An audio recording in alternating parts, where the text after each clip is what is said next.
তোমাদের মধ্য থেকে ওই ব্যক্তি আল্লাহর কাছে সবচাইতে বেশি সেরা, যে নিজে কোরআন শিখে অন্যরে শিখায়া দেয়। আপনি কোরআন শিখলে আপনি সেরা, আবার আপনি যদি শিখায়া দেন তবেও আপনি সেরা।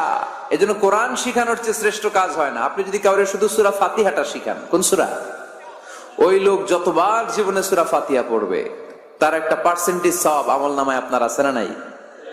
আবার ওই লোক যদি কাউরে এই সূরা ফাতিহাটা শিখায়, আবার যারে শিখালে এ যদি আবার আরেকজনরে শিখায়, এভাবে যতজনকে শিখাবে প্রত্যেকের সওয়াব থেকে একটা পার্সেন্টেজ সওয়াব আপনার আমলনামায় দিয়ে দিবে কে? এজন্য কোরআন শিখবো, শিখাবো, শিখবো, শিখাবো। যারা কোরআন জানি না, কোরআন জেনে মরবো।